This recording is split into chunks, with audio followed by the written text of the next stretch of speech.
Hello and welcome to this episode of How to Be a Great GM. Well, just in case you didn't see the announcement video, I've moved to Japan and I'm in temporary surroundings. Hence maybe the echo on the video, the audio might not be so great, but we are working on it, rest assured, and hopefully by the next video that I record, we'll be in our new space. But until then, today's video, we're looking at creating culture in your campaign from scratch. Now, a lot of you asked, when I asked what would you like me to do as a video, a lot of you asked for this culture, based on the fact that I have now moved from a South African culture to a Japanese culture. And it took me a little while to think about, well, what can I talk about? Because I don't want to go into the specifics of Japanese culture. I've only been here for 2 weeks and I really don't think that I have enough of a grasp of the exact Japanese culture, if one can ever have a complete grasp of any one particular culture. But what I did realize is that to create a culture from scratch is a fairly daunting task. However, it is one that can create some of the most memorable moments in your campaign, and you wouldn't believe how easy it is to actually do. So I've broken it down into various stages. You've got what forms a culture? How do we express that culture? And then how does that culture affect role-playing? And that to me is a key influencer here. Just looking at how to create a culture and just looking at how we express that culture isn't enough, because we're not writing books. We are creating role-playing games, which means that we are creating a culture for players to interact with. So we have to be cognizant of how our cultures are going to impact the playing of the game, the player's experience, and the player's experiences of that culture that we've created. So that's my thinking, and now I'll take you through all of the different stages and just see how we work it. So it's very, very simple. So what forms a culture? Well, when I look at the Japanese culture, for example, or South African culture, American, British, doesn't really matter. When you look at what forms the foundation of a culture in your world, the first and most important thing, in my opinion anyway, is to identify where that culture is from. What is their location? Are they surrounded by mountains? Are they surrounded by swamps? Are they surrounded by rolling plains where there's no effort to find food and life is paradise? Because the culture of the people is going to be determined in a large extent by the location in which we find them. A hostile location generally will breed a culture of no nonsense. We don't have time for silly ceremonies because we're too busy struggling to survive. A culture that springs up in a place of pure bounty will have a lot of traditional add-ons that have been created to give a sense of timelessness, to give a sense of abundance. You might find cultures that have been around for a very long time have also developed a lot of things based on their location, which has now changed. So if you want your culture to feel old, you need to look at how long it's been going for, and that's the next thing, is the history of the culture. So you look at the location, you identify how that location might affect people. If it's a swamp, are the people particularly happy people because they're surrounded by swamp? Well, swamps are generally dour places, and people that live in the swamps are generally dour too. However, they've learned how to adapt to that, and we're going to come to how the location affects them in terms of their expression of that culture a little bit later. So we look at their history. If they've only been going for several hundred years, they may not have developed a lot of culture. Now, I say that with a caveat that all of our cultures in the world, we have some cultures that are only 150, 200 years old. And those cultures have certainly got a lot of tradition and a lot of culture. However, the older the culture, the more convoluted, generally speaking, the traditions are, and the more time-consuming those traditions are as well. As we move further in the timeline, as we get less and less history, we get to a point where we are rushing. So we have slightly less culture. That takes a long time. So a formal greeting, which may have originally taken quite some time to get through, say 15, 20, 30 seconds, by today's standards we just say, hi. So that's what I'm saying, is that a younger culture generally is a faster culture, as opposed to an ancient culture which has usually got a lot of stuff built on it, because time is different depending on where you are in your history. Then we look at the anatomy of the people. Now, remember, this is role-playing, so a human might have their specific anatomy, elvish anatomy might be different. If the elves, for example, have no sweat glands, then they don't sweat. How do they get rid of excess body heat? Well, perhaps their ears flap, or perhaps their tongues hang out of their mouths. Perhaps they don't have a real mechanism for dealing with heat, so they developed a cultural attribute, whereby when it gets too hot, they all start to withdraw to specific chambers within their buildings that have got water fountains in them to cool them down. Again, this is how looking at location and looking at anatomy starts to build culture. Everything that they do will have some kind of influence based on one of those things, on a need. If their need is to cool down and they can't do it naturally, they're going to have to develop spaces where they can do that, rooms that they might withdraw to, which will in itself create its own ceremony. Do men and women withdraw to the same cold room? Or because they are removing garments, do they split and separate? Men to the left, women to the right. So anatomy is very important when you think about creating your culture. Some cultures that are particularly strong or that have 4 arms will have a very different type of ceremony to those that don't. 4 arms allows you to do 4 things at once. Or does it? Is your brain capable of manipulating all 4 arms separately and independently with the same dexterity that 2 arms might be manipulated with? I don't know. That's up to you, and it's also up to your setting. Now, other things that you can put in is the attitude of the people. So you might very well have 2 different sets of dwarves living on the same continent. One lives within the mountains that are rugged and harsh and full of very difficult spaces. The others live in the plains where there's an abundance of food. Those living in the mountains, you might have an attitude of aggression or stoicness. Maybe they are resolute. Perhaps they are cold to strangers. Perhaps they are friendly towards strangers because strangers are bringing in items that they don't normally get in their mountain surrounding. So your attitude will also help determine the culture of the people. And yes, we are tarring everybody with the same brush here when we say the attitude of all dwarves living in the city is one of being reserved and quiet. Oh, okay, well if they're all reserved and quiet, well then that's fairly boring. What about the dwarf who isn't reserved or quiet, the standout?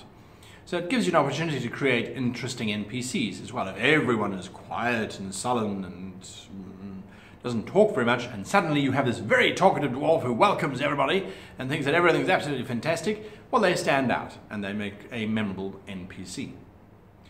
Now, the last thing that you can look at in terms of what forms a culture are certain random events and certain random things that happen. When we look at the ancient Egyptians, for example, the great eye, the holy symbol of Horus in the sky, some scientists attribute to the supernova of one of the star constellations, which has just escaped my mind now. Sirius exploded and created this glow in the sky that looked like an eye watching everybody and everything. What the fallout from that explosion was, nobody really knows, and this is just one random hokey theory that I've read about on the internet. However, as a result, the Egyptians incorporated the giant eye, the evil eye, the good eye, the protective eye, all over the place. Now, this is something that you can do, is to add in a random event. And a good example is to say, well, here's my village of dwarves living in the mountains. They are a quiet people because if you make a noise, you can cause avalanches. So as a quiet people, everything is done carefully, slowly, and quietly. As a result, because they don't want to accidentally make a noise, they have these stiff collars which sit just underneath their chins and prevent their mouths from moving very much. Because if your mouth doesn't move, you can't suddenly go, ha! Because of the stiff collar that they all wear. The collars start to develop into some kind of significance because, well, if you're all wearing these collars, you might as well decorate them. So suddenly the collars start to become studded with gemstones and they start to get coifs or cowls or hoods or adornments attached to these particular collars because they're a quiet people. That starts to require doors to be bigger than normal because the dwarves are getting taller and taller with these magnificent collar structures which they now build around themselves. And as a result, during combat, they become fairly ineffective because they can't turn around too much. So all of these things start to lead to creating a unique culture. And it's just letting your mind wander freely amongst the fields of your imagination, picking out certain things and pushing them in different directions and then applying them. So that's what we look at when we look at what forms a culture. Now, how does the culture get expressed? And I've really sort of done this to a degree. But culture is often expressed, and these are the points that you can use during your role-playing session to emphasize, to create meaning, to embed that culture in your players. Architecture is one of the first ones. And when you look at architecture across the world, we all build houses that have a single room where we sleep in for safety. But that can be expressed as a grass hut, a leather teepee, a gigantic stone pyramid, a colonnaded, lined villa in the middle of the field somewhere. It could be a wooden structure, a brick structure, a glass structure, a metal structure. It doesn't. We have created as many different types of structures as we possibly can. Some are more prevalent in certain areas than others. The Tudor style black or wooden posting with white walls, for example, was prevalent throughout Europe as simply being something that they liked at the time. You don't see that here in Japan. In Japan you see those wonderful tiled, pointed, angular roofs that are so often associated with the Orient. In Africa you have clay or mud huts with grass reeds attached and tied into intricate patterns and amazing detailed work on these temporary structures. So architecture, if you think about these dwarves with their high collars and they've now got these large doorways through which they can move, they're going to need to have spaces where they can put these collars down, for example, if they can remove them. I mean, that's something that you can decide upon. But perhaps the buildings themselves originally used to look like the cones of mountaintops because they wanted to blend in and not be seen by their enemies. But over time, the tops of those started to become decorated with paint, with color, and designed to stick out of the tops of snow to allow people to see who lives where. That's up to you. So architecture, are the roads wide? Are they narrow? Are these a trading people or are these not a trading people? Are they cities based on older sites, older structures, in which case the roads are generally narrow? Or are they based on new culture? Again, looking at that history period of how long has the culture been going. A newer culture generally has wider roads. If we look at the American cities, for example, they're a newer culture in my book. They have wide roads everywhere. Come over to Japan or go to Cape Town in South Africa or go to Europe, and they've got narrow streets because commerce wasn't as plentiful. There weren't as many things on the road that required wider roads. Once you get to the States, it's settlers, they've got giant ox wagons, they need to turn those ox wagons around, your roads become wider and wider. They also have large amounts of geography, so their cities can sprawl rather than go up. Roads can be wide rather than narrow. And you can build in straight lines if you start planning rather than just following the topography of the land, as older cities generally do. Food and eating. Now, oftentimes your adventurers might be invited into a building of some kind to participate in a meal with the local chieftain or the king or the warlord. Food is a very diverse thing, and some cultures relish eating certain parts of an animal, others absolutely abhor it. There are some that like to eat the feet of animals and others that don't. The head, for example, is a delicacy to one culture, to another culture. It is merely offal to be thrown to the dogs. Here, you can really embed culture. Nothing says culture more than the warlord who lifts up the still warm liver of a recently slain enemy and bites into it and then hands it steaming over to one of the player's characters to do the same thing in. And you can describe that iron coppery taste and the warmth of the liver as one chews into it, and the softness of it as well as it becomes squishy and gooey underneath the gnashing of teeth. So again, all of these are designed to enhance the experience of your players in a new culture or in a culture that exists in your world that you've never developed before. You've got to think of it in terms of, I'm developing this stuff, how is it going to be expressed in my game, and how are my players going to encounter it? Clothing, art, and coins. Now, generally speaking, with currencies in most games, you get a gold coin here, you can spend it across the globe. Everyone accepts the gold coin. And this is not entirely untrue. However, a gold coin minted by the elves will be far more pure in gold content than perhaps a gold coin minted by the goblins, which will probably be more copper than gold and have much less value. Very seldom do we go into the detail of trying to keep track of, I've got 50 goblin coppers and 50 elvish coppers and 5 human. We generally don't do that. However, there's nothing stopping you as the game master from saying, as you pick up the coin from the trader, you notice that it's got the Goblin King Grog's stamp on it. The coin on the other side has a numerical value on it, dictating its purity level or whatever. It's still worth the same currency. It's just something to add flavor to your campaign, to add a richness that the world feels like it's still in motion and that it's a real space. It's not just a virtual space that the players are interacting with. Social interactions. Now for this one I have to put my notes down, so give me a moment here. I had a character who could speak with plants, a druid I think, or a priest, I forget. Now they came across this grove of pines or oak trees, and they wanted to communicate with the oak trees to see if the people they were chasing had moved through. Now I didn't just want to have it, you speak to the old willow, and he speaks slowly because trees take a long time to grow. That's how some people have done plant speak, because they take so long to grow. They obviously perceive time as being slower than everybody else, and so they speak slowly as well.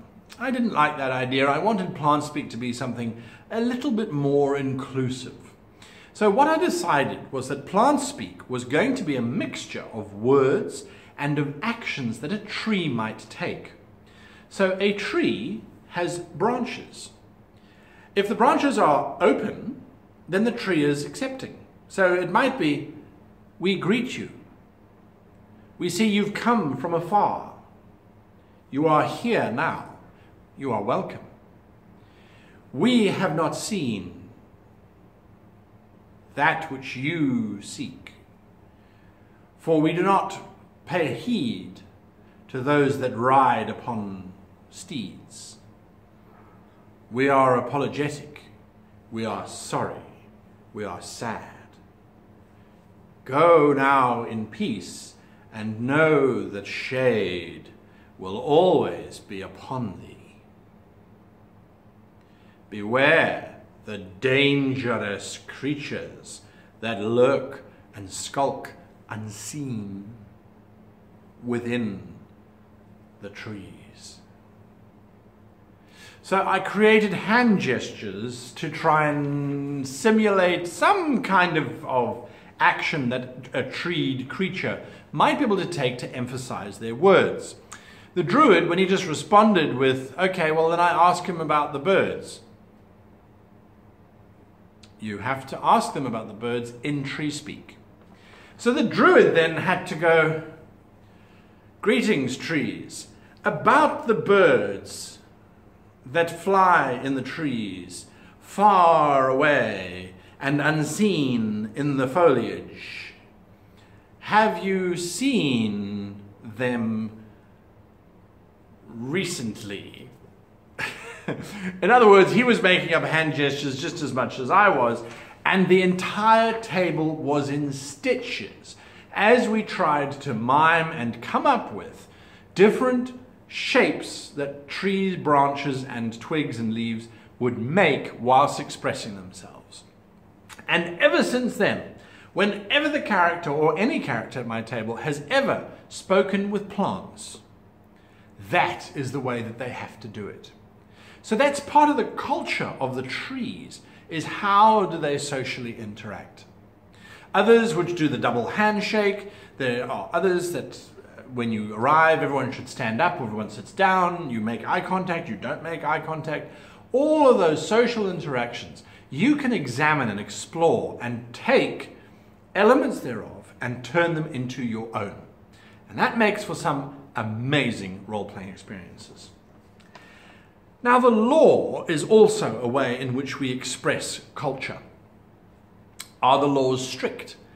Steal something, we cut your hand off. Steal something, you go to prison. Steal something, you get a slap on the wrist. Steal something, you get a small amount of praise because you got away with it. There's different ways of handling how and why the law operates. Is there even a law? Is everyone a law unto themselves, or is there some kind of magistrate or triumvirate or group of people that have to be consulted? Are there some bizarre laws, such as no one is allowed to stand up before 3 o'clock in the morning, or grow a moustache on a Tuesday? There are some strange laws on this planet already, let alone in a fantasy world. There is, however, something that is very important when talking about cultural norms, laws, and whether or not the people get insulted for foreigners not participating or following in their culture. And this brings me to the last section, which is how does it affect your RPG experience? The first one, the very first rule of culture: do not punish the players for not following culture. So if they are talking to the trees and they are not doing the hand gestures, the tree doesn't talk back or it doesn't answer them. That's not punishment.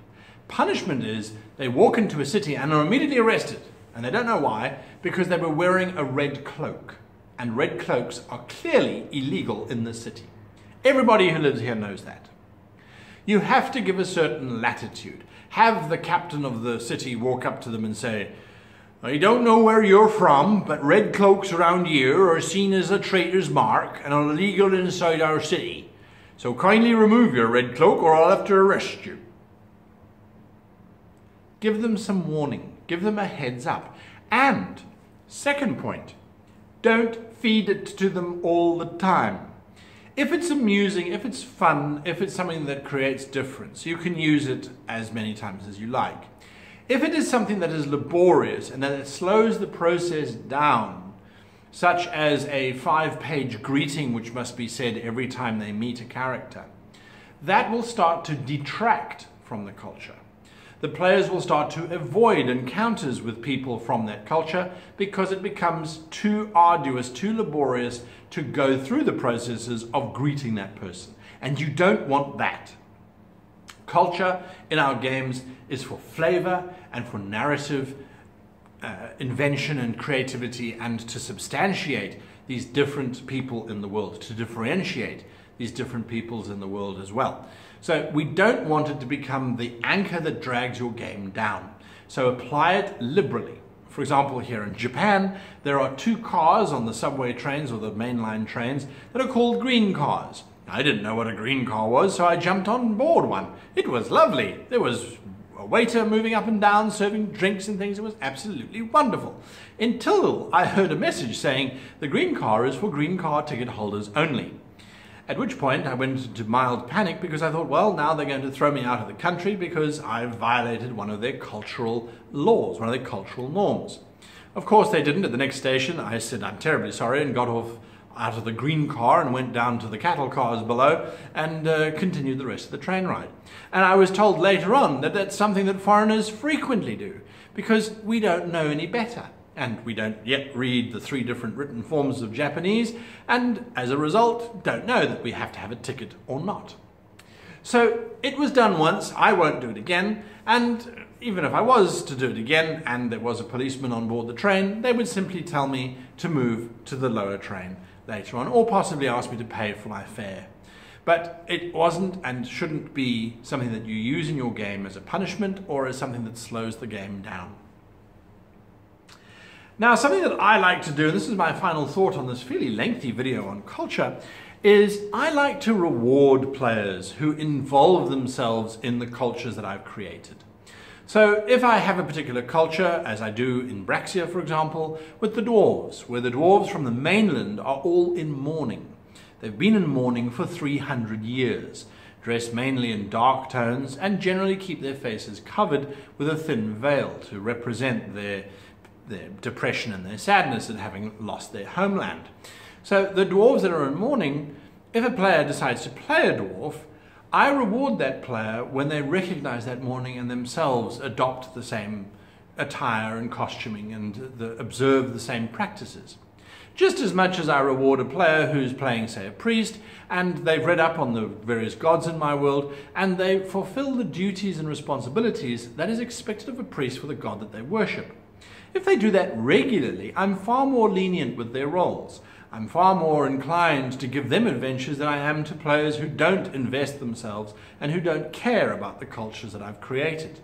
I also try and keep the cultures there. I try and keep them iconic. I try and keep them easy to understand and to interact with, because if your cultures are too bizarre, too strange, and don't really have a real world parallel, players can sometimes feel a little bit overwhelmed that they're in over their heads.